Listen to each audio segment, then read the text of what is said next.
Off. Hi everyone, welcome and thank you for joining us today. For those of you who don't know me, my name is Simon Jenkins and I'm the Channel Director here at Winncare. We're thrilled to host this 1 hour webinar today, focusing on a really critical issue in healthcare, the safe and effective movement of immobile patients.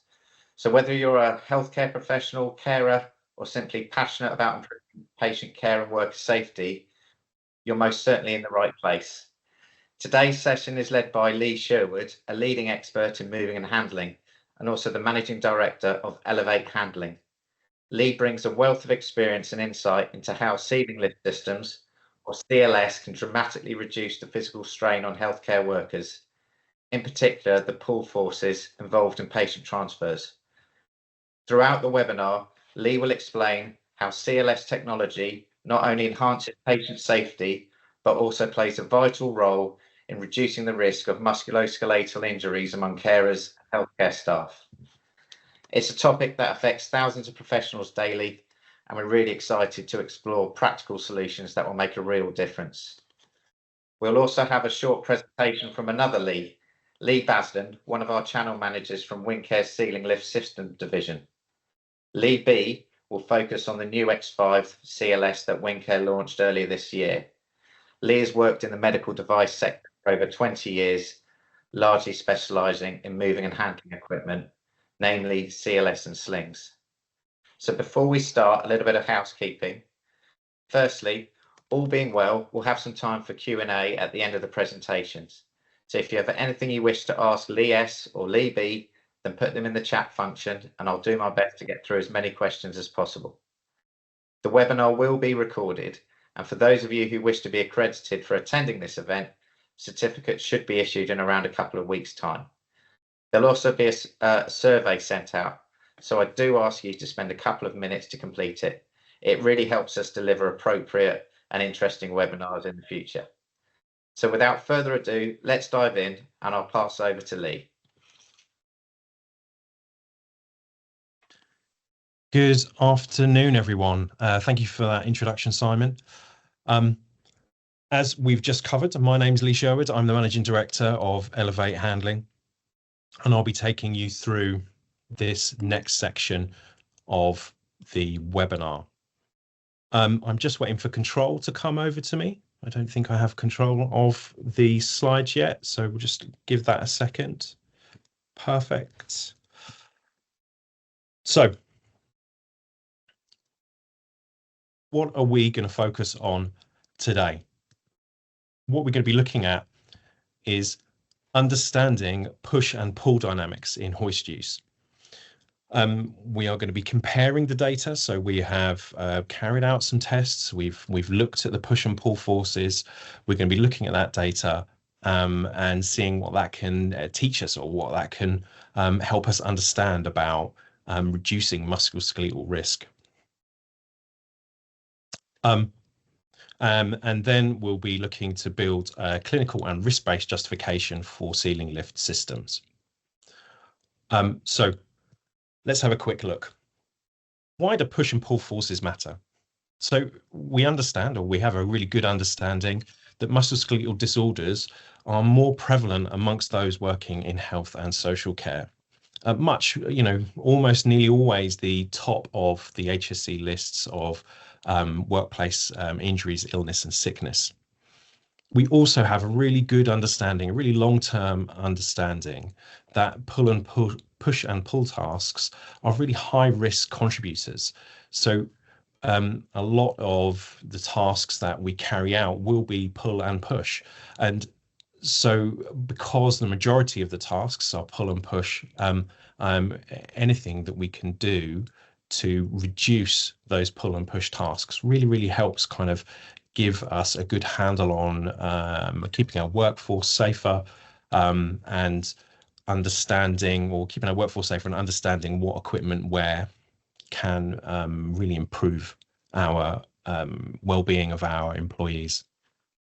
Also, we're going to be looking at turning and friction and space constraints, and how those things can increase force demand, increase workload, and how going to a ceiling lift system really can change that. Um, sorry, just having a bit of a technical one here with the slide. So looking at the legal guidance and the frameworks that we'll be talking about today, we'll start with what's perhaps the most obvious one, which is the Manual Handling Operation Regulations of 1992. In particular here, we've got a headline of, excuse me, we've got a headline of Regulation 4, which is the employer's duty to employees. Can be fairly familiar to most people that work in manual handling, but what it says is that employers have a duty to avoid hazardous manual handling wherever reasonably practicable. And if it is, it's not possible to avoid that hazardous manual handling, we must carry out an assessment. Now, the assessment takes, especially for manual handling, takes the form of a fairly well recognized and again understood manual handling risk assessment, which is the TILE or TILEO risk assessment. And TILEO is broken down into smaller pieces. So if you've never heard of it before, the T in TILEO stands for task. So when we're looking at tasks, what we're really looking at is, what is the task to start off with? So it's never just hoisting. It's always, well, for this example, it's hoisting from here to there, to do, or, from bed to chair or from bed to commode, because the end destination will always kind of change the task slightly. We'll also, when we're thinking about a task, we need to be thinking about high risk postures or high risk postures or high risk positions that we're putting our bodies in that increases the chance of musculoskeletal injuries. We'll be covering those as we go through, but just briefly, it would be stooping, so not bending from the hips, not keeping our back in line, so bending our back forwards. It would be twisting, so any operation that involves twisting rather than moving your whole body with your feet. It'll be overreaching, so having a load much further out from your center of gravity. And it would be parallel hands and feet, so whenever we're doing a push-pull task where our feet are in line with our shoulders, rather than having one foot in front of the other. And then would also be static posture, so anywhere or any process or manual handling operation that we were carrying out that involved static posture would also have a high risk or increase our chances of having a musculoskeletal injury. After we've carried out that assessment, it is the duty of the employer is to reduce risk. Here, it's really important, I think, to remember that it asks us to reduce risk. We cannot eliminate risk when it comes to manual handling. In fact, most things you can't eliminate risk. Risk is always there. It just kind of moves around a little bit. So here we're reducing the risk to the lowest reasonable level.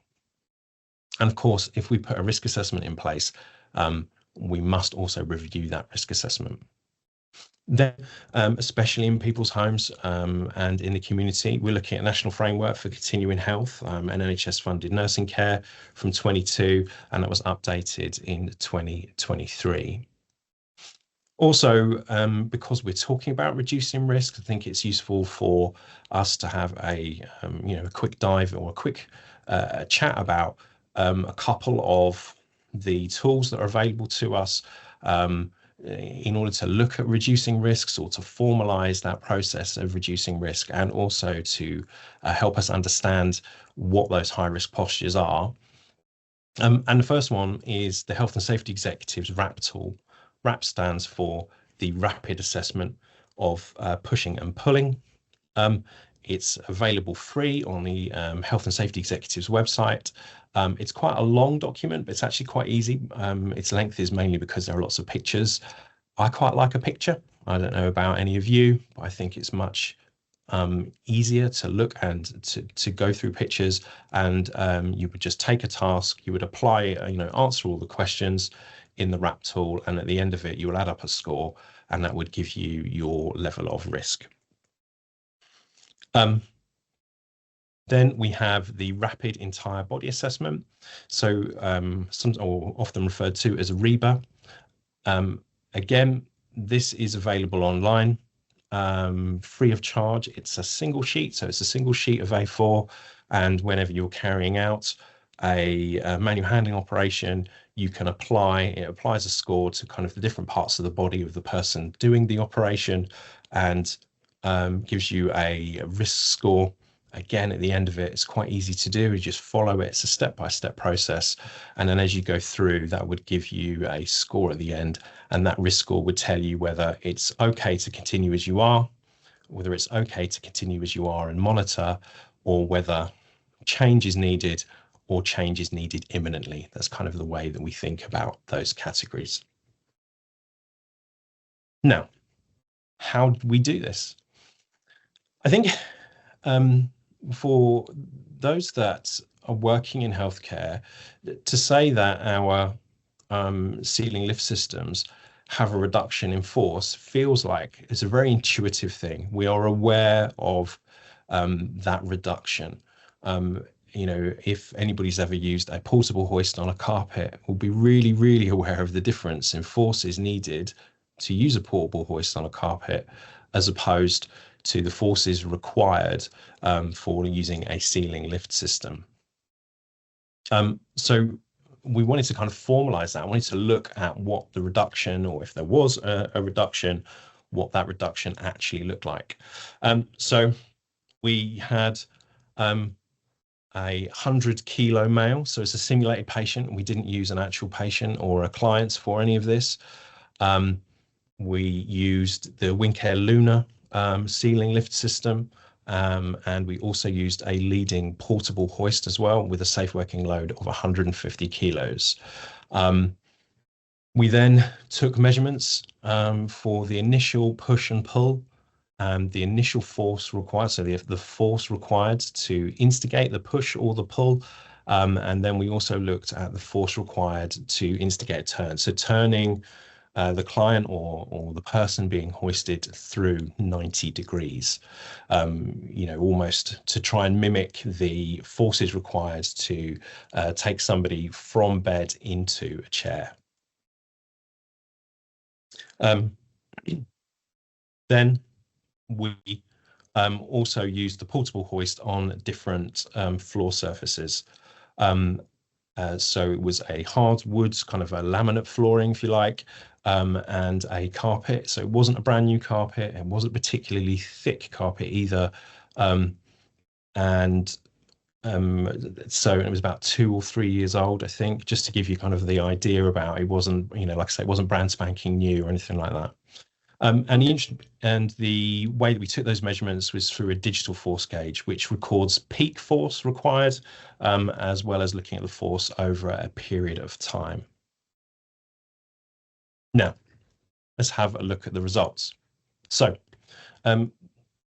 we can see from this table that there is quite a wide range of forces required. And what we're going to look at today, this lunchtime, is really just the starting forces, or the force required to instigate movement, rather than kind of cover the forces for everything. I think it just means that we get to have kind of a shorter look at things, if you like. But I think it really highlights the problem and speaks to the actual reduction in force that we're able to deliver with ceiling lift systems. So you can see here that, well, let's start with our portable hoist on carpet. Again, not a particularly new carpet, not particularly thick. What we're looking at is a 96 Newton force, initial force to push, a 76 Newton force to pull, and an 85 Newton force, 85 Newtons of force, sorry, to turn through 95 degrees. We then move on to the portable hoist on wooden floor. Was expecting this to be different. Again, just from years of using the equipment, I would have thought that your portable hoist on a wooden floor would have been radically different. However, I wasn't expecting it to be sort of just under half, a reduction of force by almost sort of 50%.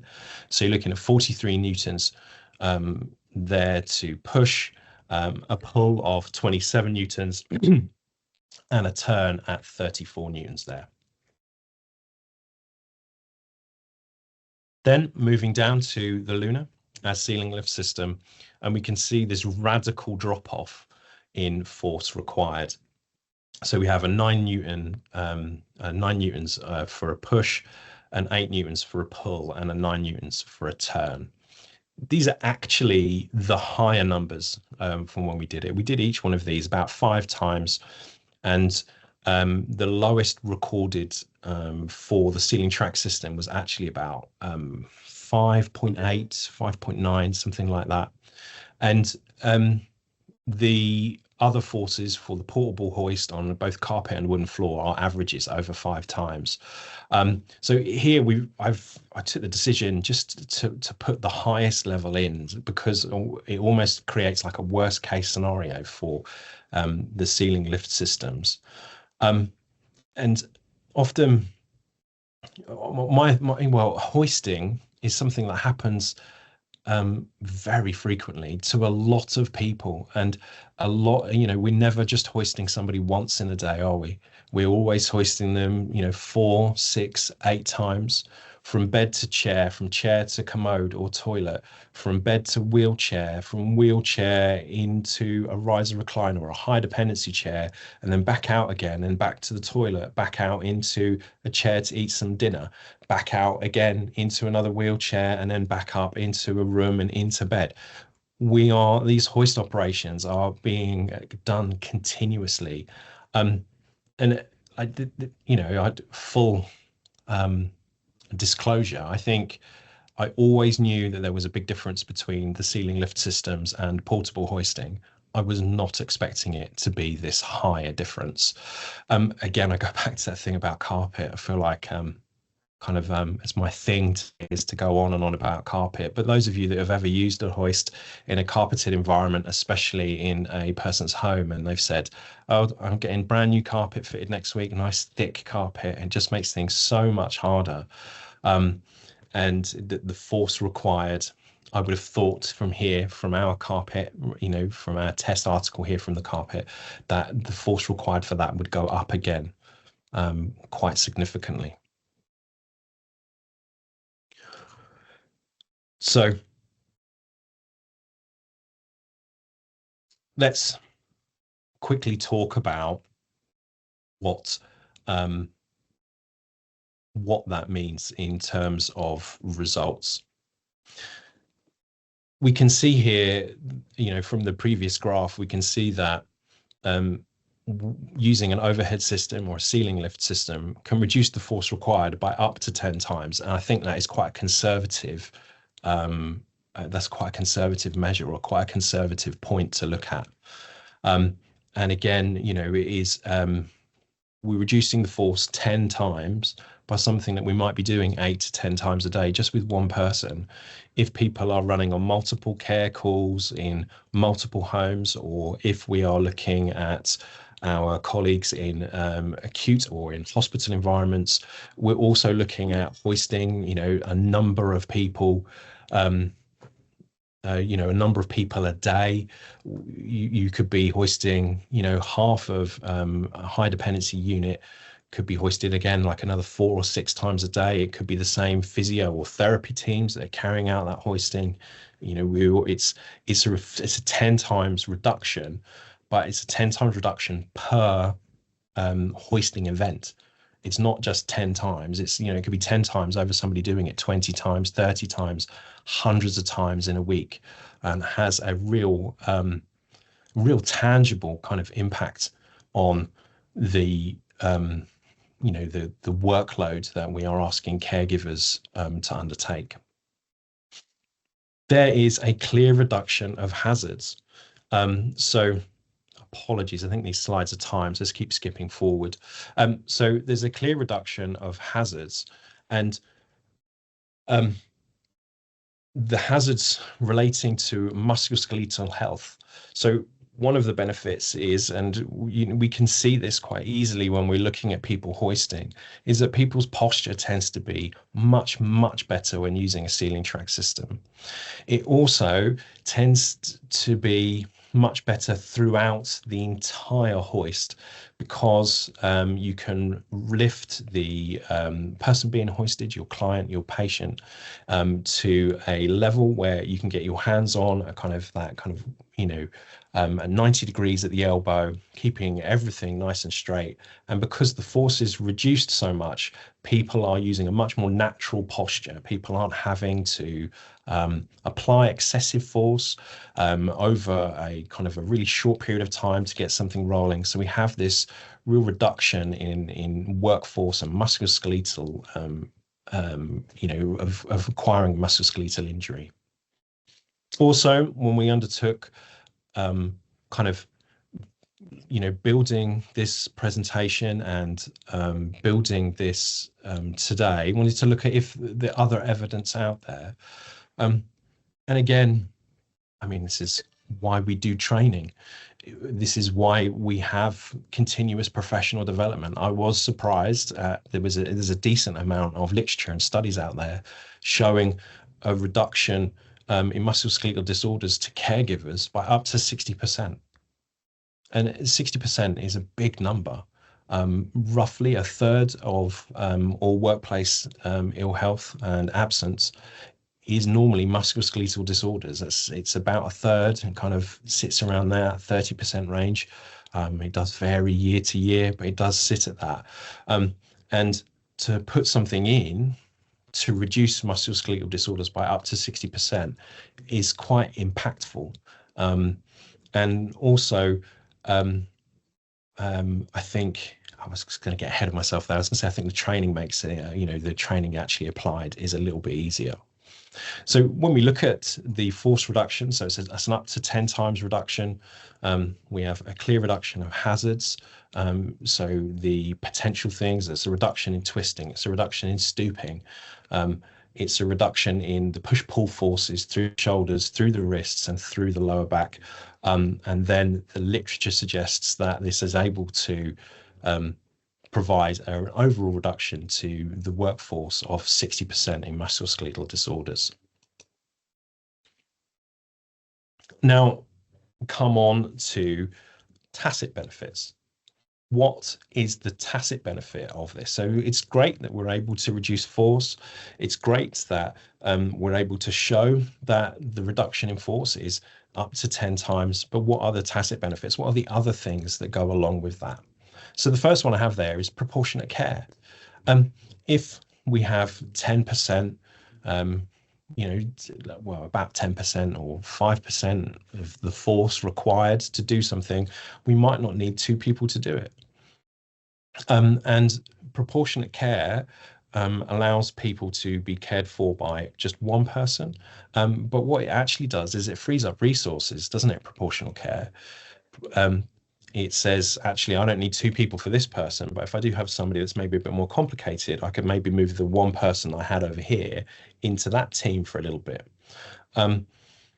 So it enables us to provide proportionate care. And we can see now we're kind of pulling all of these threads together, that we're able to look at the force reduction, we're able to look at the studies, and we're able to say, yeah, actually, this does reduce the risk to a very, very reasonable and a very manageable level. And it means that we are able to look and change the way that we've been doing things. And proportionate care is at the forefront of health and social care at the moment. And we are seeing it in more and more acute sites as well. Now we have another hazard reduction here. One of the things that we see a lot in care in people's homes, in care homes, is the catching of hoists on power cables under a bed. So if you have a bed at a slightly lower height, if we are, which often we might need to do with a portable hoist, because the clearance or the ability to lift somebody up a bit higher means that you might need to start with the bed a bit lower.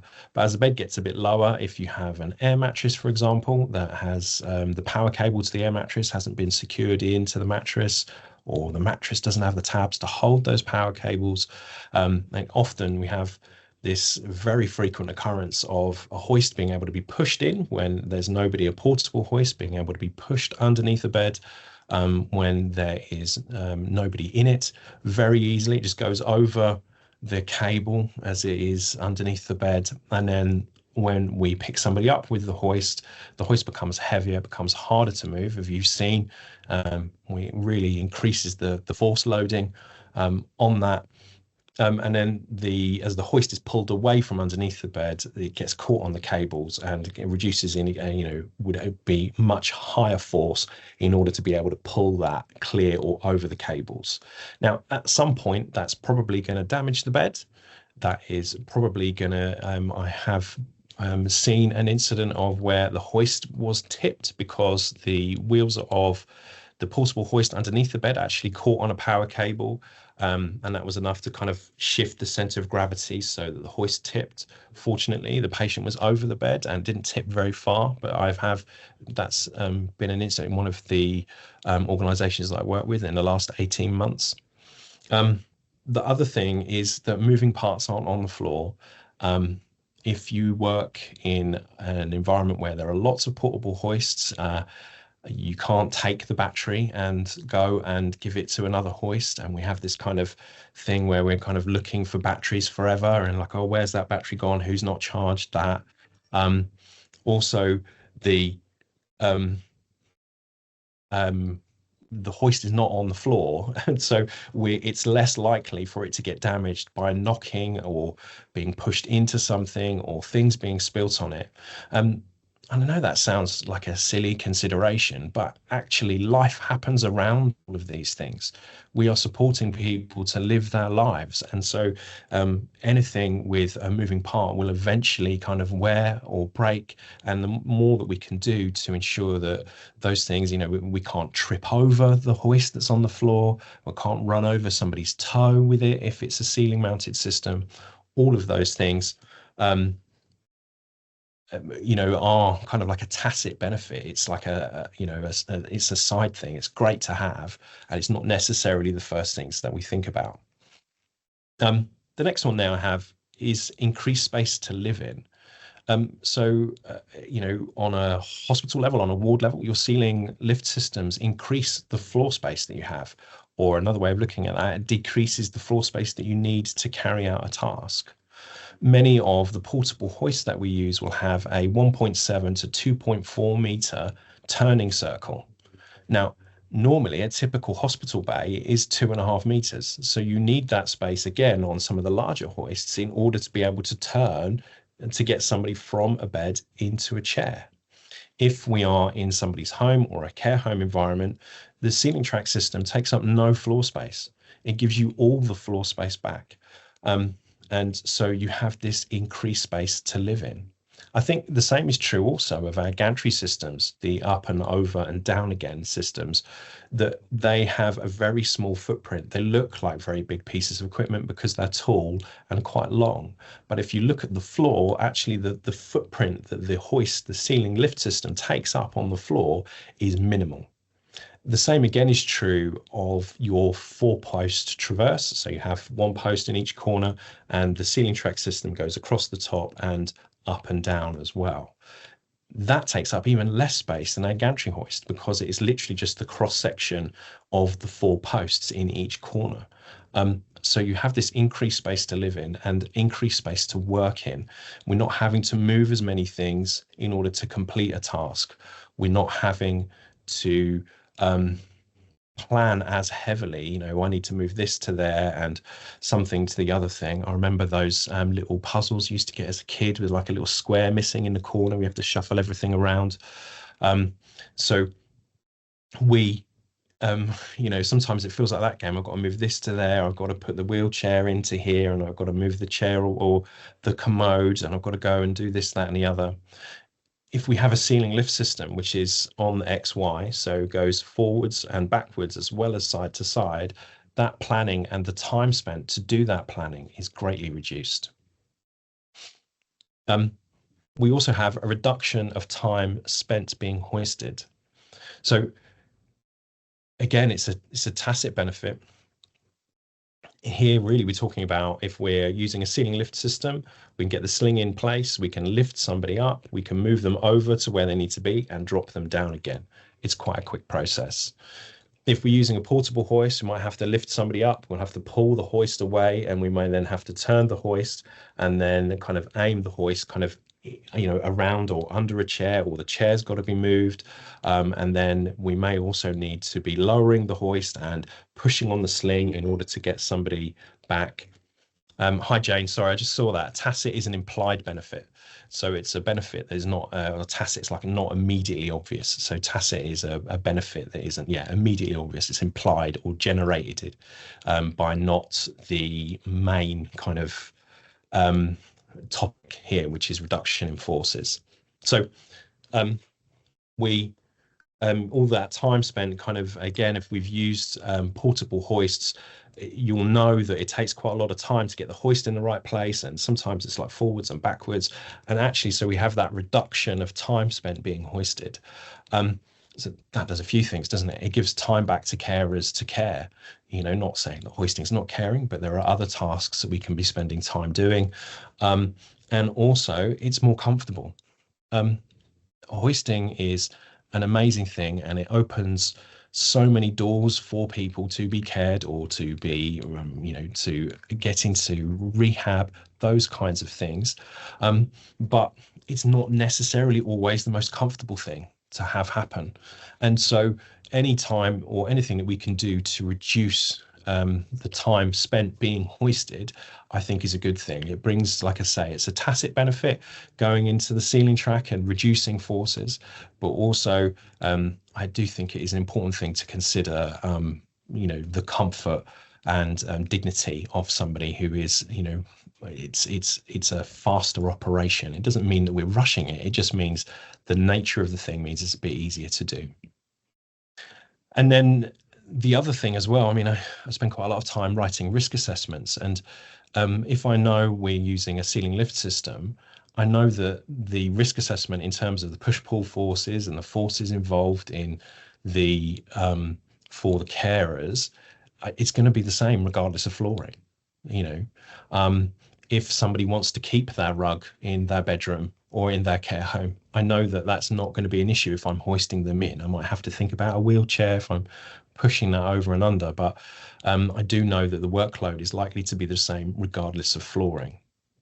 And then because of that, I think the training is also a little bit easier. I think however you're hoisting is going to be roughly the same. One size fits none, so it's always going to be slightly different, but you are not having to contend with so many things as a caregiver. As a carer, you're not having to think about, has it caught the cable? Do I have to dive underneath the bed to fish the cable out? Have I started hoisting somebody? Do I need to move a bedside table? All of those things, they're kind of taken care of, because the ceiling track system just picks somebody up, moves over, and drops them lowers them into where they need to be. So the workload is likely to be the same regardless of the flooring. So looking at the conclusions, if we take an intervention, and that intervention in this case we would be talking about would be your ceiling lift system. Sometimes we need to justify that, and we need to think about what are we, especially in our CHC frameworks, and especially for our larger organizations, our acute trusts, those kinds of things. So what is it that we're doing? How are we implementing these, and then how do we monitor them, or what are we saying is the chain of events that happens? So we lower the push and pull forces.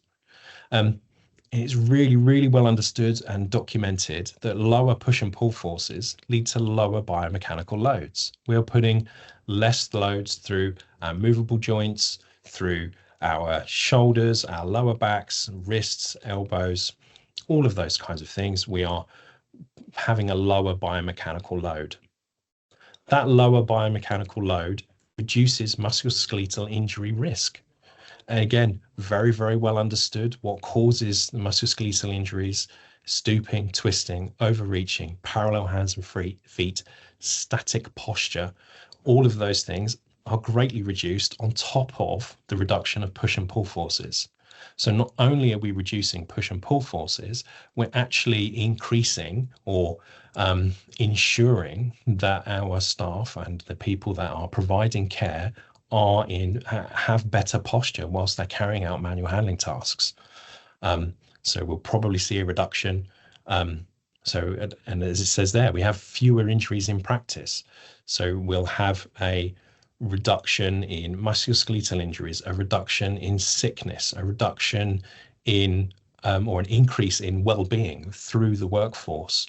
And I often think that when we are reducing sickness, I think the hardest time for anybody working in healthcare is to manage that time when somebody's off sick and we're having to recover or get somebody to come back in or find somebody to cover a shift, especially in dom care and especially in care environments, nursing homes, those kinds of things. It can be very difficult to deal with that instance.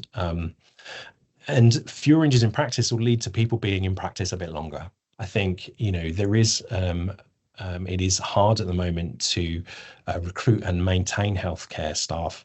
And I think that fewer injuries does mean that we're much more likely to keep people, like if we are, people can see that decisions and equipment is being made to support both the people that they're caring for and to support them and their overall health and well-being, they become much better engaged. So come through here and then just look at what the other studies say. Long-term care studies show sustained decrease in MSK injury claims and lost work days after installing lifts. That was in 2008. Hospital and extended care units reported 58 to 68% reductions in lifting related injuries and compensation costs. That was 2002 and again in 2005. Staff consistently report lower discomfort and perceived risks with ceiling lift compared to floor lifts 2005.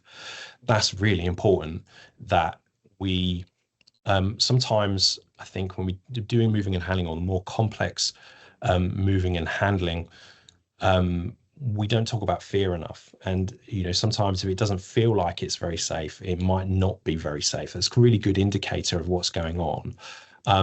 And exposing people to things that they may perceive as a risk every time they do it, or, that kind of achy back every time they start to do something is really important. That if we have, and we know, if we put a ceiling track system in, staff are probably going to report lower discomfort and lower perceived risk, a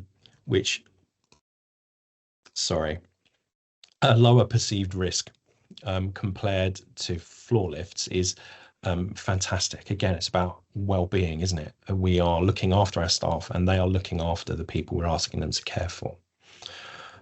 And the findings in these kind of align with what we're seeing in force reduction with ceiling lift systems. We're seeing that kind of 5.8 was like the minimum, and then versus 43 to 96 newtons of force required for a pulsable hoist, depending on flooring. And again, the flooring there making a really big difference, doesn't it? Going from carpet to a wooden floor. So overhead hoist, what I would say for our colleagues in acute or in hospital environments is that a 60% reduction in force for using ceiling lift systems is, a 60% reduction, in reported injuries and sickness is big enough, and I think in its own, to look at putting in ceiling lift systems in especially high usage units. We then, from a community point of view, looking at CHC funding, which we know is challenging, the framework supports people living at home and in environments that they wish to live in for as long as possible. It needs to be appropriate, it needs to be cost effective, but also this must be implemented with safe systems of work. The manual handling operation regs and LOLA in this instance tell us that we must need training, that we must have we need training, and we need to reduce the force reduce the risk to a lowest reasonable level. Also, quite interestingly, the health and safety executive says that when we're using portable hoists, we should always use them with the legs out, so the legs at their widest point, unless a risk assessment is written.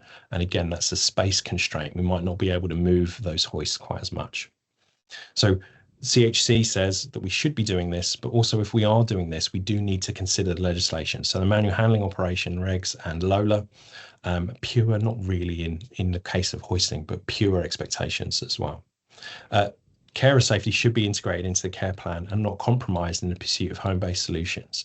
So we do the right thing for our patients, but we also make sure that we're doing the right thing for the people that are looking after them. We've seen the questions coming in. I'm sure that one of my colleagues will be kind of, we'll have a bit of a Q&A session in a minute. I'm just going to hand you over to another Lee. Aren't you lucky with all your Lees today? So handing over to you, Lee.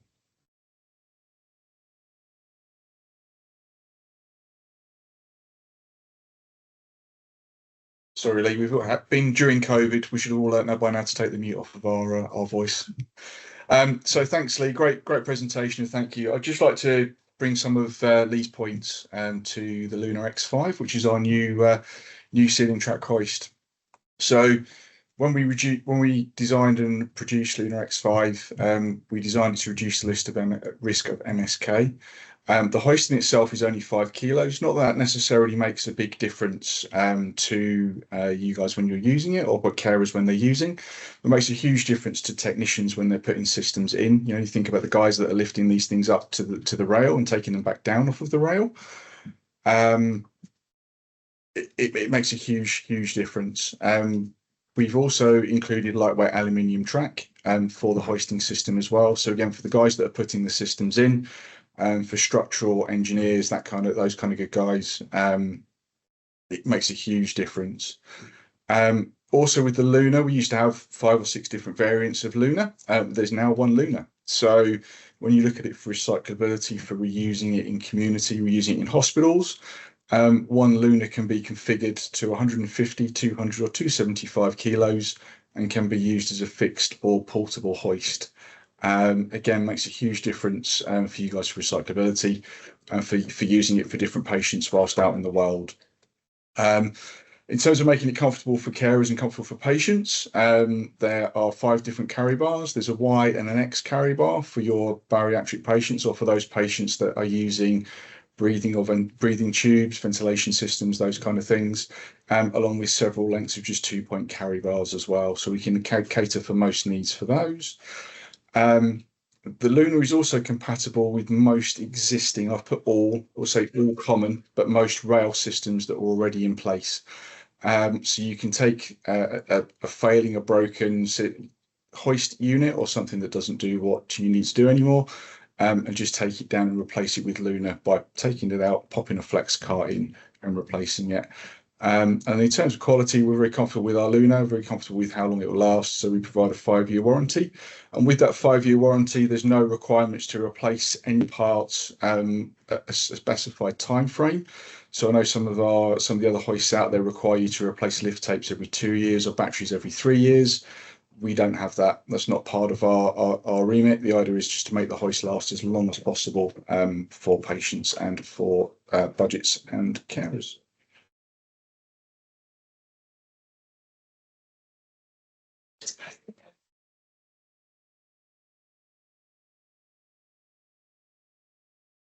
So a short video for you here just to go through some of those points. So here's the Luna. When we were designing and developing Luna, was just to make something that was still aesthetically pleasing. So I know when I first came into the industry 25 years ago, one of the things that everybody talked about was the medieval torture devices. If equipment looks like it's gonna hurt, gonna injure, gonna be uncomfortable, people don't want to use it. It gets hidden away in a cupboard and it never comes out again. So what we've done with our Luna is just design something that looks like it's a pod. It kind of naturally fits in with an environment. It looks quite pretty. I see one question on here is about the safe working load for Luna. About Luna. So Luna is 150, 200 or 275. We can connect 2 pods together to give you a 400 kilo Luna. So you run 2 pods side by side, they come down and connect into a single carry bar. So it gives you a 400 kilo user weight. So this is for us is the Luna connecting into the dock. So there's a bayonet cart that lives within the track and a bayonet that lives on top of the Luna. When you connect the two together, it just makes it really simple to put take the Luna up and down. What that means for care staff and particularly for patients and for technicians is that you're taking the Luna off of the rail to service it, to maintain it. The technician isn't having to climb up ladders, isn't having to service something above a patient or up in the sky in someone's room. You can take the Luna down, put it on a desk, a table, take it out to the work van, and fix it out of sight of the patient. What it also enables you to do is give you 100% uptime as well, so you can just quickly and simply swap the Lunas round. So if you do have one that breaks or you do have one that has issues, you can take it down and just swap it for a new one. Literally takes 30 seconds to swap the Lunas over. For safety, we've got patented sling hooks. So these sling hooks lock as soon as they take weight. So as soon as you put any weight on the carry bar or on the sling hooks, they lock in place. And then you've got to take the weight off of the carry bar, off of the sling, to then release those hooks. Really important for safety, this one. If you've got patients with dementia that try and escape from slings, or you've got people that fit when they're being transferred, the sling cannot be taken off. You cannot release those sling hooks without taking the weight off of the sling, meaning the patient is in that sling until you put them down on the bed or you put them down into a chair or onto a surface. Again, really, really important for those patients, just to keep them safe while they're being transferred and transported.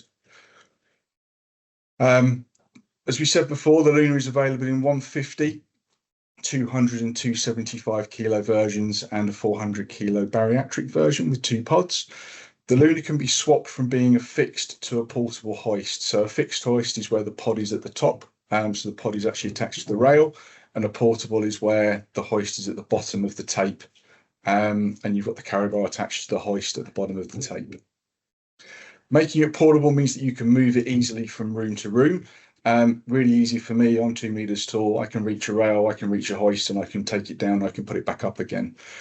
What we've done with the portable version of Luna is develop the reacher bar, which you see here. And that reacher bar is 1.5 meters tall, allowing carers to move the Luna from one place to another. So if you have a piece of track and you have a pod in and you have the cart in, you can Lola test it to make sure it will take the weight of the patient, and then you can move that pod, move the Luna from room to room. So if you have 10 pieces of rail, 10 carts and 1 Luna, you can take the Luna to the patient. You don't need to take the patient to the hoist. Yes, sorry, I keep pausing the video to talk over it. My apologies. Just makes life easy, just to take the hoist on and off the rail, and you can easily move it from location to location. When hoists fail, when they break, it's always 5 o'clock on a Friday night or 7 o'clock on a Friday night when technicians have gone home and there's no one available to help. The Luna has the same controls on the hand control on the pod itself. So if the hand control gets dropped, if it gets damaged, if it gets broken at 7 o'clock on a Friday night, in order to get the patient in and out of bed, in and out of the chair, transfer them still comfortably, all of the controls that are on the handset are also on the side of the hoist itself. Again, just one of those little things that makes life easy. Here we are going up and down. Emergency stop, emergency lower are all on the side of the hoist as well. This is just to demonstrate how you put a Luna into a building or into an existing piece of track. You just take the end stop out, slide out the existing hoist or the existing Luna that's in place, slide the new cart in, and put the end stop back in, and then you're up and running. So if you have got a facility where you've got broken hoists, broken units, you're not waiting weeks for spare parts, we can just pop a fresh Luna up. One of the things we developed with the Luna was lifting height. One of the things we really wanted to push with Luna was lifting height. So we're seeing quite a lot now of, sorry, that overran. We're seeing quite a lot now buildings where you've got converted garages, where you've got really low ceilings, and you can't get enough lifting height to get a patient out of bed or into a high rise recline chair. So the Luna has got a 26 centimeter height from the rail to the bottom of the carry bar, so only 26 centimeters. That's around 15 centimeters better than the vast majority. It also has a 2.5 meter long lift tape, so you can lift from the floor to 26 centimeters to the rail itself. So again, really important when you look at the environment and where you're going to be using ceiling track hoists. Our hand control, all of them are IPX7, so they're all water resistant, waterproof. You can drop them in the bath, you can drop them in the shower. Every single one of them is water resistant. And all of the controls are on the handset. So up, down, emergency stop, again, really important. If you're a care staff, you've got a problem, something's going wrong in your transfer. Do you want to be looking for a pull cord in the ceiling, or do you want to press the button on the handset that's in your hand? So that emergency stop function button being on the handset and on the hoist unit itself, really, really important. And then just to cap out those buttons, there's an emergency reset, there's a reset from emergency, and an emergency lower button on the handset as well. All of the buttons are proper buttons. It's not a foil anymore. So again, they're proper clicky buttons. So for longevity, really, really good for longevity of the product. The hand control. So the hand control is how you charge the hoist. So you drop the hand control into the charging dock. It's magnetically connected. So as soon as you put it anywhere near the charger, it will just click straight in, and it will charge the hoist. And the final part for this video, we found with our old Luna, the part that we replaced the most was the hand control. Not necessarily through issues with the hand control or quality, but mostly through it's the part of the hoist the user interfaces with. As Lee said earlier, if something's on the ground, it's going to get bumped into, it's going to get knocked, it's going to get damaged. So what we did with this version of Luna is make it so you can remove the hook and replace just the hook, or you can remove the cable and replace just the cable. So when the cable or the hook gets damaged, either going through a bed mechanism or gets damaged by being dropped, by being chewed through, whatever people do with these things, you can replace the individual components. Really quick and simple. No tools required. I can often do this with my keys. I don't need a tool to do it. So just for cost effectiveness, for the life cost of running the hoist, this will save a huge amount of money, a huge fortune for you guys. So just to summarize, reducing the total cost of ownership. When you look at the cost of a hoist, you typically run them for 15 or 20 years. So to reduce the cost, we've used nickel metal hydride battery technology. They have no memory. Leave the hoist on charge. As long as it's left on charge, batteries will last 8 to 10 years without any issues at all. The handset comes apart in 3 parts, so you can replace each individual bit that gets damaged. So if you damage the hook, replace the hook. If you damage the cable, you can replace the cable. And the final part is the actual handset part itself. And we have no mandatory part replacement times. The hoist runs until it has an issue. It has an unrivaled lifting height, 26 centimeters from the rail to the bottom of the carry bar. Please go and measure the ceiling track hoist systems you use at the moment and see how much more lifting height you could gain through using a Luna. And the bottom of the lift strap goes to 2.5 meters, so you can go from the floor to the ceiling very, very easily. Maximum safety with patented locking sling hoops. All the controls are on the handset and the hoist, giving you 2 options for driving the hoist in case things get damaged or broken. The flexible carts are available for all track systems. And then the flexible cart allows easy maintenance and a natural height to work on the hoist, saving technicians time, effort, money, all that kind of good stuff. So that's my final slide. Do we have time for questions and answers? Simon? Hello. Right. We are pushed for time, guys. I know that Lee has already answered some of the questions in the chat. Firstly, the most common question is, are we going to be able to share a link for a recording of the webinar? Yes is the answer. If you actually look in the chat, my colleague Timothy Wilkinson has put a link in from where you'll be able to see the recording.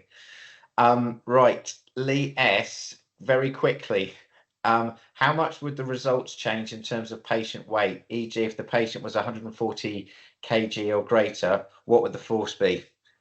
So I don't know off the top of my head. That's a great question. I think it's not it's not going to be, it's going to be quite gradual kind of thing with the force in terms of weight, especially with the ceiling lift systems. I know that I can move, upwards 50 stones to 318 kilos in an overhead hoist by moving just with one hand without rocking my body away, which suggests that the force is minimal. I would have thought if you were doing that with a portable hoist, that might need 2 or 3 people pulling on the hoist. So with the ceiling lift system, I would expect that to be a minimal. With the portable hoist on the floor, I would expect that to be a maximal result, and it might even be double or triple the force required because the weight of the portable hoist would also go up. So the bigger somebody is, or the higher the weight that you're lifting, it's the bigger the hoists are typically. So it's with the ceiling lift system, it's going to have a minimal impact. With a portable hoist, like I say, it will have a maximal impact, I would have thought. Great, thank you. One of the attendees works in an acute trust, and they have in their ICU department, they have ceiling track hoists, and everywhere else it's mobile hoists. This person would like to do some research to support getting more ceiling track hoists, but I'm struggling how to do this. If they look at the MSK injuries in ICU versus everywhere else, how would I be able to say for certain any injuries, etc., were as a result of the hoist from the ICU staff, probably to do more with the manual handling of the patients are very dependent? Yeah, I mean, they persuade them. Yeah, there's a couple of answers to that question. There is, so the first one is that often in ICU environments, the overhead or the ceiling track hoists are nearly always in slightly the wrong place. So it always feels like we're having to move something in order to use the ceiling heads, the overhead tracking. So it's either too far over the bottom of the bed because of the oxygen or the stanchions that you have in an ITU environment. I saw that was actually from Jenny from East Surrey Hospital. There is an interesting thing that Jenny could do, and that is that Bournemouth Hospital, so Royal Bournemouth County Hospital, is exactly the same layout as East Surrey Hospital. They were literally picked up the design and put it somewhere else. So if she spoke to the manual handling team there, they'd probably get a really good understanding because the environment's almost identical about reduction in forces and the work that they're doing. I think it's about putting something in the high usage places, to be honest. Where are we hoisting the most? If we put ceiling track systems in those places, does that have an impact on the musculoskeletal injuries that are coming out from that environment? I think ITU it's not so clear, that kind of it's a different sort of task. We are much more high dependency patients. But if we're looking at our care of the elderly wards, and that might be something that you could do, is put something in a high usage area and then see if there's any fall off there. So it would require like a trial of a month or 2 months, and you could do that with the 4-point traverse systems without actually having to install it into the hospital. I'm sure there might be manufacturers out there that would look at kind of helping see if they can support you with that. Brilliant. Okay, and let's just do one last question before we wrap things up. Have you also tested the mobile hoist with electrical driving support? Yeah, I saw that. I have a feeling that might be a slightly loaded question, but it's so the forces around those hoists, again, we didn't measure those hoists when we were looking at this, or measure the forces involved. Definitely they're going to be a reduction in the force required, but all the other benefits that you have for using a ceiling track system aren't there with your powered hoists. And it's also quite important, I think, for your portable powered hoists, for them to be able to move up and down a bed whilst the hoist is over the bed.